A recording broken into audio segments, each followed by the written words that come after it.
자, 연불리의 비밀노트 일요일 순서 시작하겠습니다. 자, 7월 둘째 주 증시 주요 일정 한번 챙겨볼까요? 네, 7월 7일은 이제 미국의 6월 컨퍼런스 보드에서 발표하는 고용 동향 지수가 발표되고요. LG전자가 이날 좀 실적 발표가 예정이 돼 있습니다. 그리고 7월 8일은 6월에 뉴욕 연은에서 발표하는 소비자 물가 이제 예측하는 거죠. 기대 인플레이션 수치가 발표되고요. 그리고 7월 8일이 이제 미국 상호 관세 이제 유예 종료 시한이니까 참고하시면 되겠고요. 삼성전자가 이제 이날 실적 발표가 예고가 돼 있다고 합니다. 7월 9일은 이제 중국의 6월 생산자 소비자 물가 지수가 발표될 예정이고 미국의 6월 FMC 의사록이 이제 공개가 되고요. 7월 10일은 이제 한국은행에서 금통위를 열어서 금리를 이제 결정할 예정입니다. 7월 11일은 이제 한국의 7월 1일부터 10일까지 수출 데이터가 나오니까 이런 일정들 참고하시면 좋겠습니다. 자, 그럼 이번 주에 주목할 증시 변수는 어떤 게 있을까요? 일단 이제 제일 중요한 게 한국은행의 금통위 금리 인하기 좀 맞는데 갑자기 요즘에 서울 아파트 값이 너무 오르는 바람에 지금 이제 부동산 규제 들어가기 시작했잖아요. 네. 그래서 아마 이번에 낮추기가 좀 아마 부담스러울 것 같아요. 그래서 아마 이번 말고 다음 달에만 금리 인하할 것 같은데 어쨌든 하반기에 한 번 아니면 두 번인데 7월에는 좀 동결할 가능성은 좀 있지 않나. 부동산에 대한 약간 이제 부담감 때문에. 그래서 어쨌든 근데 이제 거기서 만약에 동결을 해도 하반기에 금리 인하에 대한 시그널을 줄 수는 있거든요. 그래서 인하 기조로 가면 증시 자체는 좋아요. 좋기 때문에 발언을 한번 주목하시면 되겠고, 그 다음에 이제 상호관세가 이제 어떻게 보면 그 유예했던 게 종료가 되잖아요. 그래서 7월 8일까지 협상이 만약에 안 되면 관건은 그겁니다. 과연 다시 옛날 관세를 올려버릴 건지 10%의 보편 관세를 그대로 유지하면서 협상을 할 건지 이게 좀 관건인 것 같아요. 그래서 만약에 다시 관세를 올려버리면 증시가 일단 전반적으로는 좀 조정받을 수도 있거든요. 그게 이제 왜냐하면 불확실해질 수가 있기 때문에 그래서 상호 관세 유예와 관련해서 관세율을 어떻게 조정하는지 지켜보시면 되겠고요. 그 다음에 이제 삼성전자 실적 발표가 일단 7월 8일로 좀 잡혔습니다. 근데 과연 지금 6.8조 정도 예상을 하더라고요. 시장에서 영업이익이. 근데 그거보다 어쨌든 잘 나오면 당연히 뭐 주가에는 긍정적인데 안 좋게 나오더라도 결국 삼성전자는 지금 실적 좋다고 보는 분들은 별로 없어요. 뭐 이미 많은 분들이 좀 실적 기대감은 높진 않기 때문에 다만 이제 발표 후에 결국 이제 향후의 전망이죠. 시장이 어떻게 이걸 반응을 할지. 그러니까 오히려 안 좋게 나와도 주가가 만약에 오르게 되면요. 아, 이제 이 분기를 바닥으로 해서 좀 좋아지겠구나. 그렇게 볼 수도 있으니까 삼성전자 실적 발표보다 저는 오히려 주가 움직임이 어떠느냐 그거에 더 주목하시면 좋을 것 같습니다. 자, 한국 6월 수출 데이터가 나왔는데 6월 수치로는 역대 최고다. 지금 사실 수출 위축 우려가 강한 분위기였는데 어떻게 최고가 나왔을까요? 수출이 좀 관세나 이런 것 때문에 이제 안 좋을 줄 알았는데 일단 일평균 수출이 올해 최대치 경신해 버렸거든요. 이번에 내용이 더 좋은 게 물론 반도체는 여전히 좋아요. 반도체랑 보통 조선 있죠, 선박. 네. 요거를 제외시키고도 보거든요. 반도체와 선박 제외 일평균 수출이 2.2% 증가했어요, 여기도. 여기 되게 안 좋았거든요. 계속 마이너스 기록하고. 근데 이들도 좀 증가했고, 그래서 반도체와 더불어 못 올랐던 뭐 이런 이제 기계, 석유화학 뭐 이런 쪽도 지금 다 좋아지다 보니까, 이거 전반적으로 수출 경기 진짜 회복되는 거 아닌가. 이렇게 좀 보고 있는 것 같고 관세 영향 때문에 일부 선주문도 있었던 것 같아요. 그럴 수도 예. 있을 것 같아요. 근데 그렇게만 또 볼 수는 없는 게 결국에 이제 우리나라가 꼭 미국만이 아니라 이제 다변화된 그런 이제 수출 증가율도 최근에 좀 나오고 있고 특히 요즘에 반도체 같은 대만으로 많이 가거든요. 거기에 이제 대만에서 TSMC 조립해가지고 그렇죠. 가니까 그런 것들도 상당히 좀 긍정적인 것 같고요. 일단 요게 6월 수출 데이터만 어쨌든 종합을 하면 우려보단 굉장히 좀 잘 나오고 있고 하반기가 이제 관건이긴 한데요.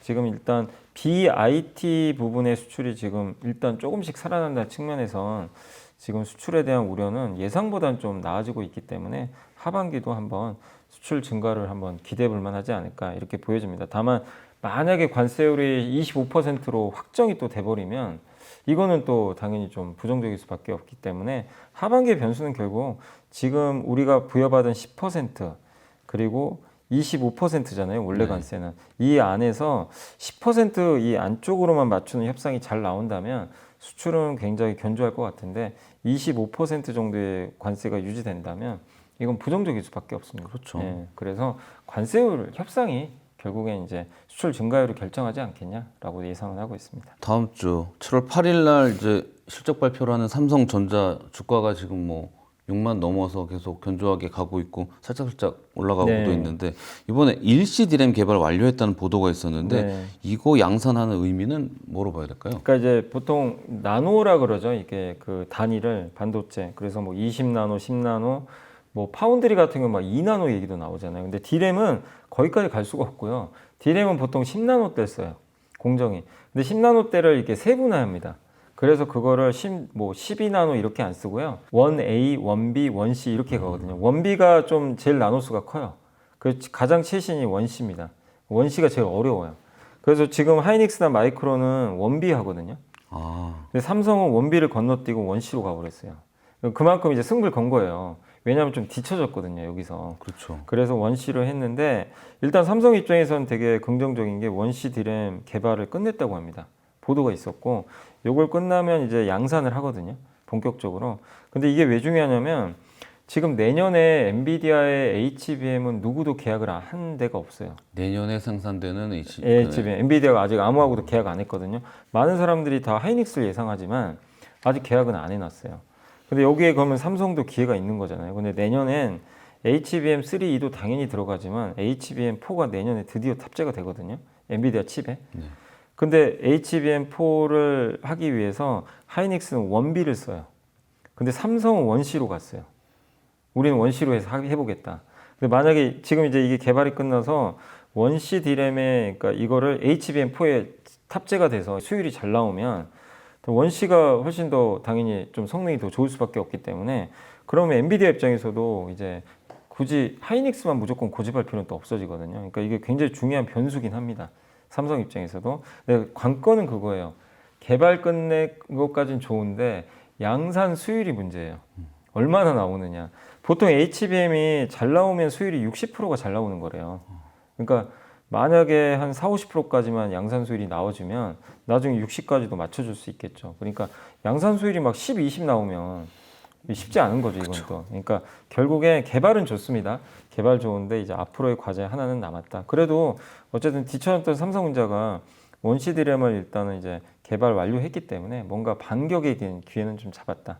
이 부분은 그래서 아마 이런 뉴스가 좀 나오면서 최근에 주가가 그 반도체 세액공제 확대 요거랑 맞물려서 주가가 좀 최근에 좋지 않았나라고 생각을 하고 있습니다. 그러니까 새로 만드는 일시 디램이 HBM4에 들어가고 그게 엔비디아 칩에 들어가는 그런 다음에, 구조가 되는 거죠. 근데 그걸 결국 이제 양산을 제대로 해줘야 엔비디아가 채택을 하니까 그 과제는 좀 남아 있는 것 같아요. 자, 부진했던 섹터가 요새 순환매라고 말씀하신 네. 것처럼 계속 돌고 도는데 석유화학 쪽도 주가가 최근에 좋습니다. 그 이유는 뭘까요? 그 뭐 롯데케미칼이나 뭐 대한유화 이런 기업들 보면 정말 주가 많이 빠졌거든요. 근데 계속 적자봐요. 근데 이유가 있어요. 중국이 자급을 해요. 석유화학 옛날에 우리가 그러니까 그 나프탈 이용해서 에틸렌이 이제 석유화학 주 원료인데 이걸 가지고 뭐 플라스틱도 만들잖아요. 그렇죠. 근데 이거를 옛날에 우리가 중국에 수출했는데 지금은 중국이 자기가 다 합니다. 싸서. 본인들이 시설도 있으니까. 그럼 우리는 이게 수출을 못 해요, 그러면. 그렇죠. 그럼 어떻게 되죠? 공급강으로 가요. 그러다 보니까 이게 그렇다고 뭐 에틸렌이 뭐 특별해 가지고 롯데케미컬 에틸렌만 쓰는 건 아니거든요. 중국에서 만드는 에틸렌이나 별 차이가 없다 보니까 그럼 기왕이면 이제 중국 회사들은 중국 거 써버리는 거죠. 그러니까 이게 결국 안 되면서 계속 적자 봤어요. 예, 적자 봐서 힘들었는데 다만 이제 좀 최악은 지난 것 같다. 이 인식이 왜 있냐면 일단 이걸 그 석유화학 기업들이 대부분 지금 구조조정을 좀 어느 정도 해놨어요. 그러니까 이제 공급강이 좀 해소될 수 있고 또 거기다 미중 갈등도 좀 완화되고 이 석유화학의 원재료가 원유를 쓰잖아요. 네.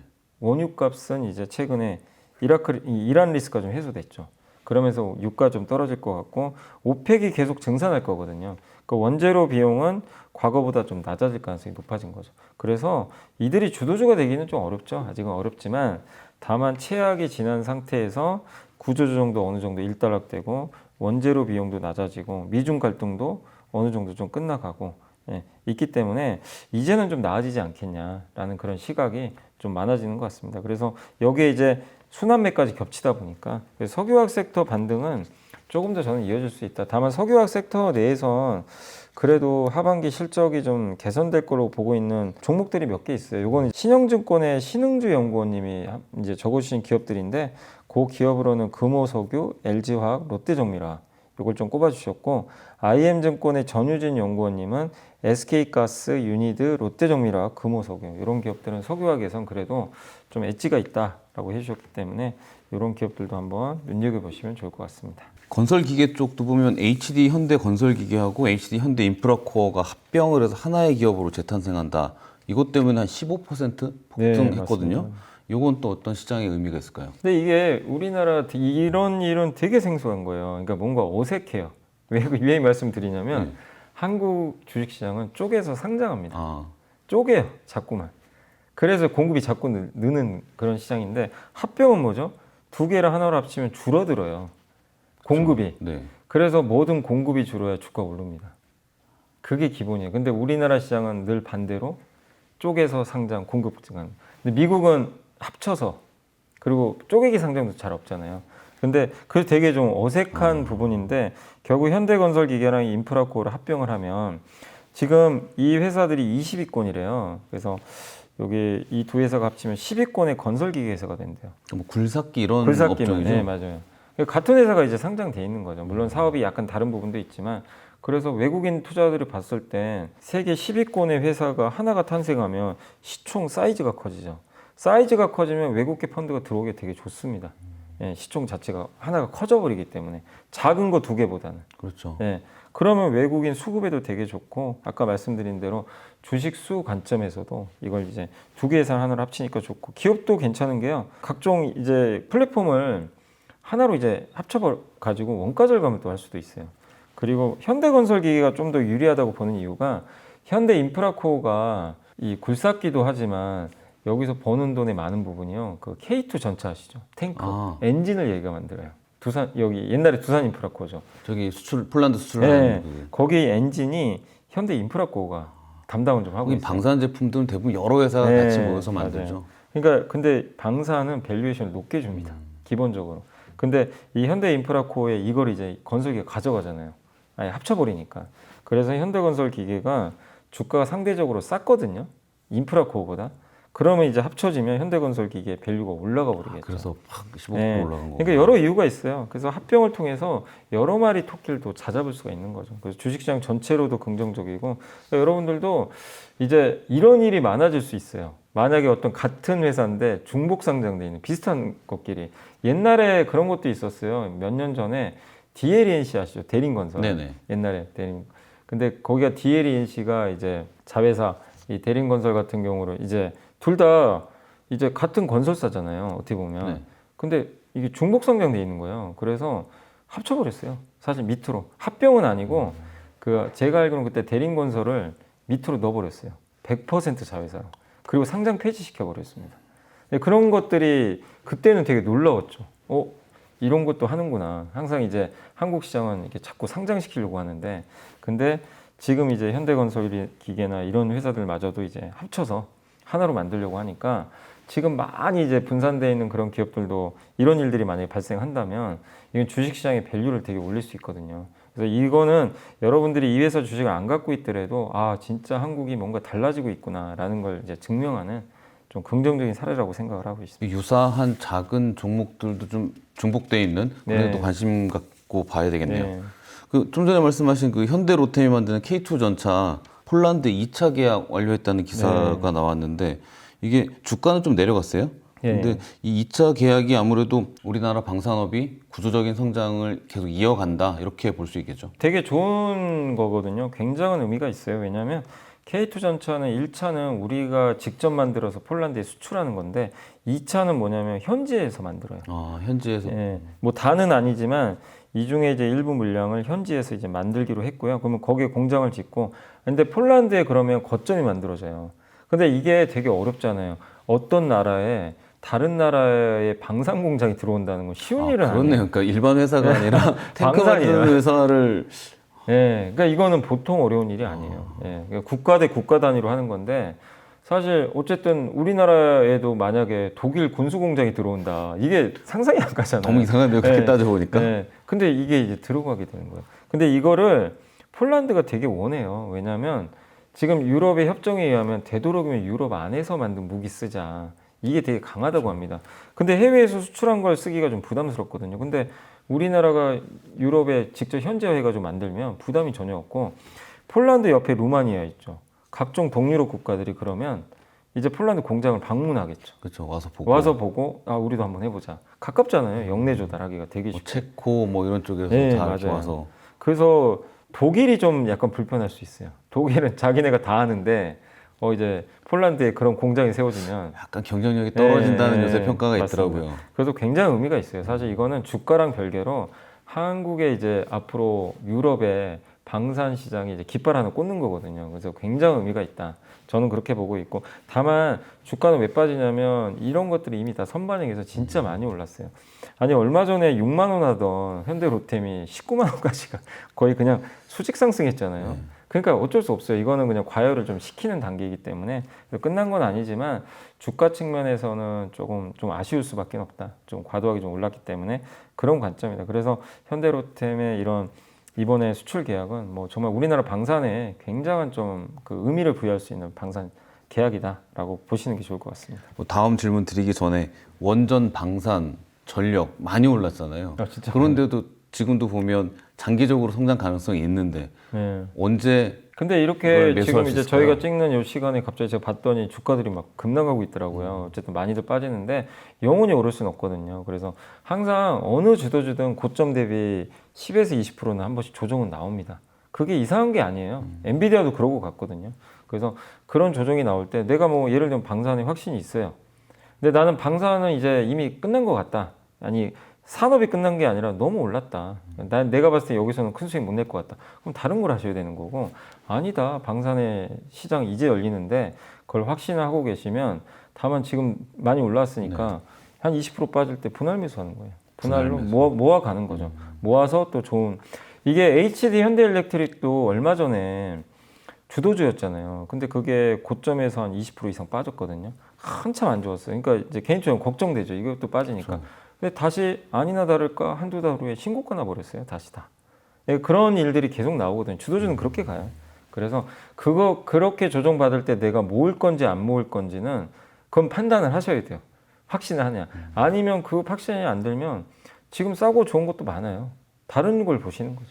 그러니까 그건 선택의 문제다. 저는 근데 기본적으로는 방산, 원전 이 펀더멘털 있잖아요. 외국인들이 그러니까 뭐 폴란드가 원전도 저는 되게 좋게 보는 것 중에 하나가 미국이 앞으로 원전 1년에 8개씩 지어야 된대요. 거기 파트너가 한국이 되지 않을까요, 저는 개인적으로 그렇게 보고. 그동안 설명 들은 걸로 네. 보면 되게 네. 그런 부분은 근데 그런 걸 좀 생각하면 공감을 해요. 원전주가 급락할 때 기회가 되는 거죠.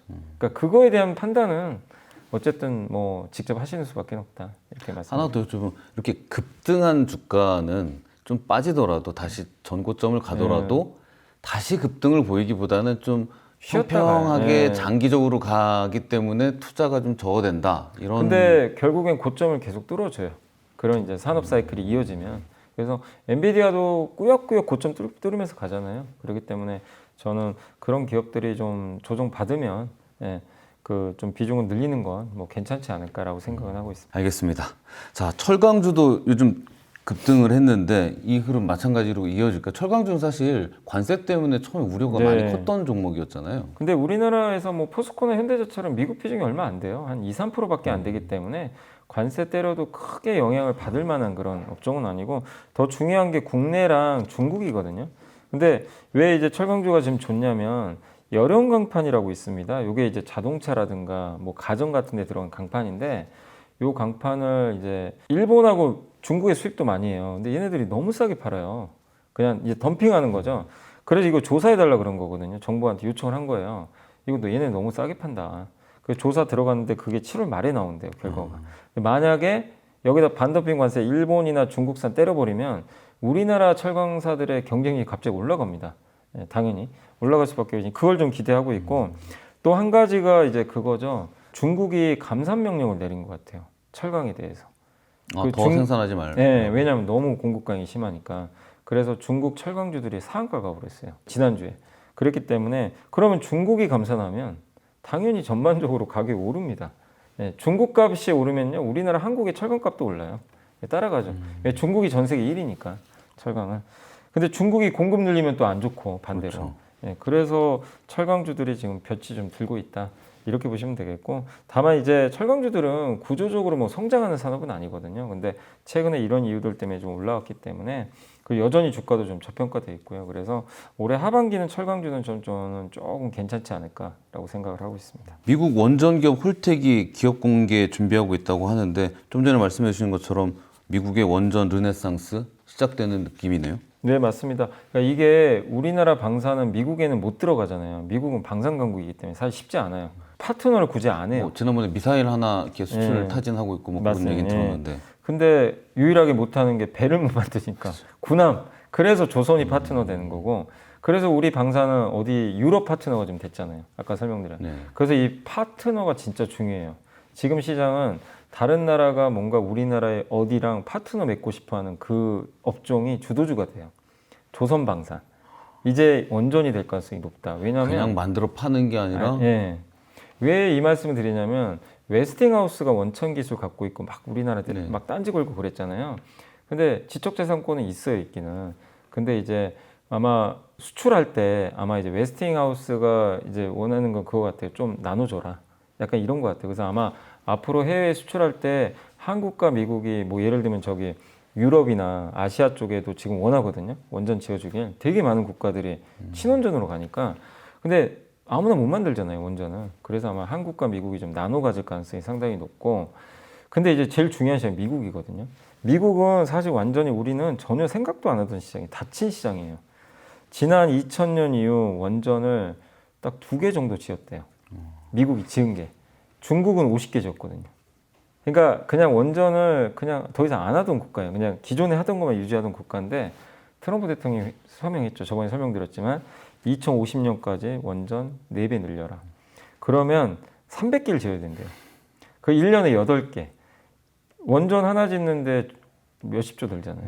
돈 엄청 들고. 이번에 체코 원전 2개 짓는데 25조인가요? 네네. 네.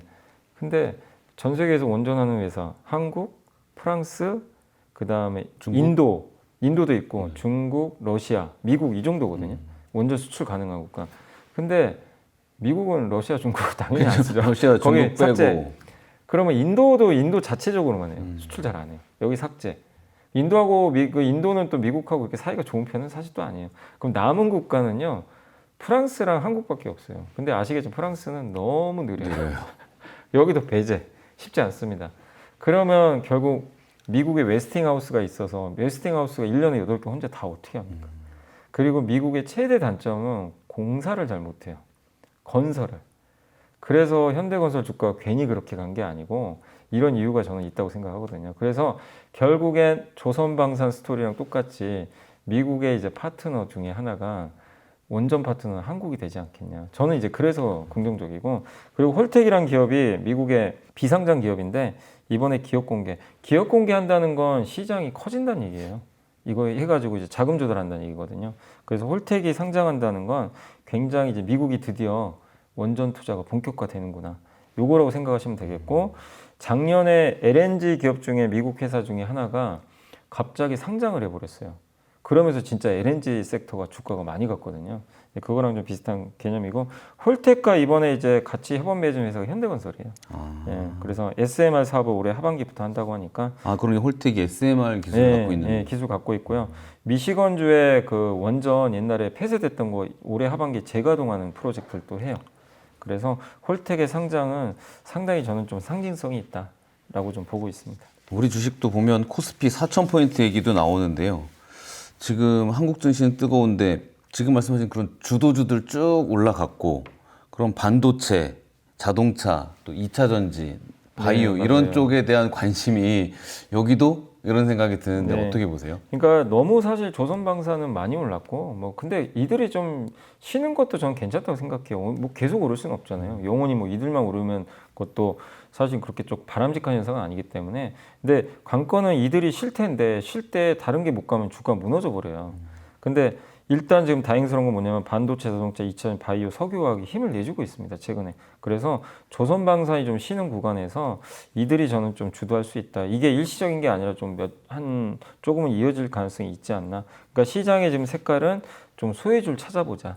요걸로 좀 이제 당분간 좀 가는 것 같아요. 그러면 당분간 좀 소외주 찾기가 지속된다면 그런 쪽에서 여러분들이 기회를 또 찾아보시는 것도 좀 좋을 것 같고 그래서 그렇지만 어쨌든 시장의 전체적인 그림은 4천이 가냐 마냐 이거보다도 우리가 시장에 저는 이제 아까 상법계 정도 말씀드린 것처럼 큰 변화는 좀 시작이 된 건 맞거든요. 소액주주의 한 주랑 이제 대주주가 일치한단 말이에요.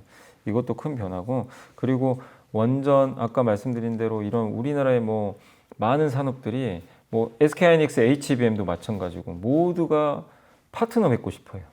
이거를 얘네 거를 해야만 할 수가 있거든요, 사업을. 그러니까 그런 산업들이 우리나라 또 핵심 사업이죠. 삼성바이오로직스 그 위탁 생산 네. 파트너 맺고 싶죠.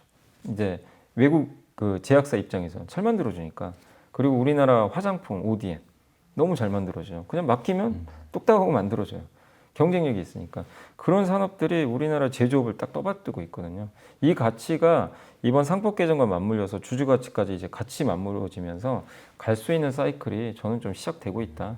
그래서 트럼프 대통령의 정책이 안 좋죠. 우리나라에 안 좋은 것도 맞지만 그것 때문에 이런 파트너십을 맺는 기업들이 많아지고 있잖아요. 역으로.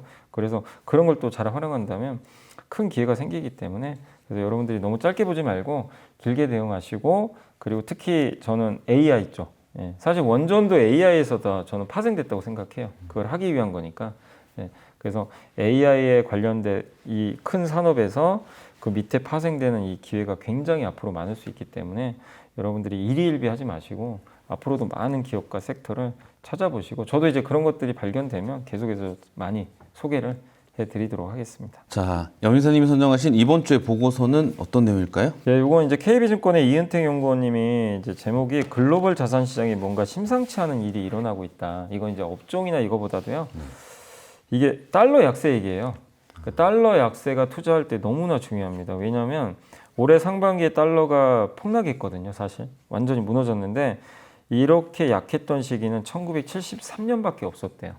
그리고 이거랑 비슷한 게 1986년, 2002년. 근데 이 시기의 공통점은 그 전에 달러가 되게 강했던 시기예요. 이게 무너지기 전에 당연히 강했을 거 아니에요. 네. 그 특징이 1960년대 달러 강세기는 2차 세계대전으로 유럽과 일본이 생산 능력이 제로로 떨어졌고 중국과 소련은 개방도 안 했죠. 그러니까 미국이 독주했어요. 그때. 자동차, 가전 모두 미국 기업들이었고 지금도 그러니까 자금도 미국으로만 쏠린 거죠. 그래서 달러가 강할 수밖에 없었어요. 1990년대도 미국 경제가 절대적으로 강했던 시기고 유럽은 소련과 동유럽 붕괴, 아시아는 그때 외환위기 발생했고 네. 네, 그런 시절이었고 인터넷 혁명도 미국이 이끌었죠. 그래서 달러 다 강했죠. 2010년대 마찬가지죠. 유로존 위기, 중국 부채 리스크, 모바일과 AI 혁명은 미국이 이끌었죠. 이러다 보니까 이때 당시엔 다 킹달러 시대였어요. 근데 킹달러 시대는 영원하지 않고요. 결국 어떤 계기 때문에 다 한 번씩 꺾이거든요. 예, 그런 이제 달러 약세가 시작될 때 뭔가 자산 시장에 엄청난 변화가 한 번씩 있었대요. 그래서 이제 찍어준 게 뭐냐면 1973년도에 이제 달러 약세 시기에 원자재가 10배 올랐어요. 그러니까 달러 약세면요, 달러를 대체할 뭘 찾아요. 투자자들이. 그러니까 자금이 이동하는 그쪽으로 거야. 그러니까 미국으로 갔던 돈이 어디로 갈까? 이거 여기서 정답이 나온대요. 그리고 1986년 달러 약세는 그때는 제조업 신흥국으로 갔대요. 그래서 일본 그때 한국 증시 날라갔거든요. 진짜. 제가 알기로는 지수가 5배 간 걸로 기억나요. 그때 코스피가 200에서 제 생각에 1000 간 걸로 알고 있어요. 200에서. 86년. 그때 주식 열풍이었대요. 그때도. 네, 지수가 5배면 진짜 이건 말 다 했죠. 사실. 저희 아버지가 한국전력 주식 샀을 아, 때가 아마 그런가요? 그때쯤인 것 같은데요. 신문에서 네네네. 이렇게 보시면서 막 그때 체크하시고 객장에서 진짜 객장에서 국민주라고 많이- 막 나눠주는 맞아요. 거 몇 주 이렇게 맞습니다. 하셨던 것 같은데. 근데 그걸 만든 원인 중에 그때 3조 현상이에요. 기억하시죠? 3조 현상. 네네네. 그 핵심이 달러 약세. 그리고 2002년에 또 달러 약세. 그래서 그때는 브릭스였죠. 기억하시겠죠? 그래서 신흥국 브라질, 러시아가 어마어마한 사이클을 한번 그때 10배 사이클 나왔대요, 기본으로. 그러니까 근데 아직 여기 답은 없습니다. 네. 여기 KB증권에서 지금 찾고 있고 거의 다 찾았대요. 조만간 알려줄 것 같은데. 저도 놀란 게 더 안 내려가요, 페이지가. 근데 그 밑에 차트에 두산 에너빌리티가 있는 거예요. 그래서 지금 이게 뭐지? 이러고 있었어요. 원전인가? 근데 여기 KB증권의 이은택 연구원님이 자료를 계속 써주시는데 주도주로 뭘 꼽으셨냐면 증권주랑 원전주를 꼽았어요. 그러니까 거기에 힌트는 있는 것 같은데 저도 정답은 모릅니다. 근데 약간 원전 가능성도 있는데 그러니까 결국 이 달러 약세로 돈이 어디로 갈 거냐. 결국 저는 그거 같아요. AI로 가는 거 아닌가. 제 추측인데 그냥 나중에 정답 나오면 또 알려드릴게요. 네. 근데 AI로 돈이 가지 않을까. 옛날에는 신흥국이 브릭스가 경제 성장할 때 네. 원자재 투자했잖아요. 원자재 붐이 일었죠. 근데 지금은 어디죠? 어딜 봐도 AI거든요. 그럼 AI를 이제 지원할 수 있는 산업들 그쪽으로. 예. 그래서 그게 결국에 이제 그동안 미국 중심이었다면 이제는 또 번질 수도 있는 거잖아요. 네. 그래서 그걸 한번 정답이 지금 나온 건 아니에요. 한번 여러분들도 그러니까 이거를 맞추는 게 되게 중요한 건 맞아요. 달러 약세기에 10배짜리가 나와요. 그게 과연 뭐가 될까? 이걸 좀 잘 고민해 봐야 될 것 이게 같습니다. 또 자주 있는 기회도 아닌 것 같은데 표를 보니까 네. 이거 못 맞추면 또 많이 몇 년 동안 속상할 네. 것 같은데요. 열심히 공부를 여기 해봐야 될 것 마지막에 같습니다. 뭐라고 했냐면요. 추적 중인데 곧 결론이 나온답니다. 저도 이거 보고 너무 웃겼어요. 그래서 조금만 한번 기다려 보시면 네, 될 것 같습니다. 알겠습니다.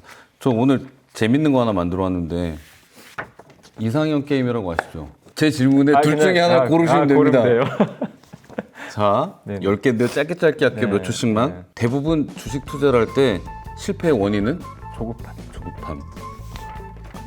지금 미국 주식을 산다면 지금이요. 지금 이 시점 지금 저는 애플. 애플.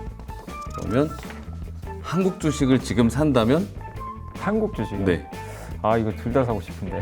그 중에도 지금 산다면 네, 그래도 반도체. 반도체. 네.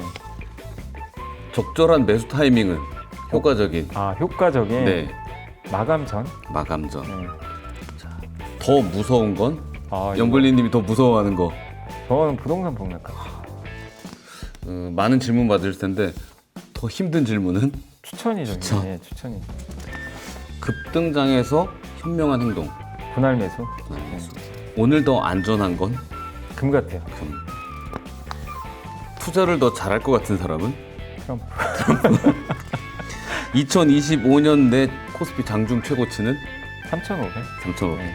알겠습니다. 이렇게 10개 해봤습니다. 그냥 뭐 이런 거 하면 재밌지 않을까. 네네네네. 재밌게 봐주셨으면 좋겠고요. 자, 저희는 다음 주에 또 재밌는 소식으로 찾아오겠습니다. 감사합니다. 네, 감사합니다.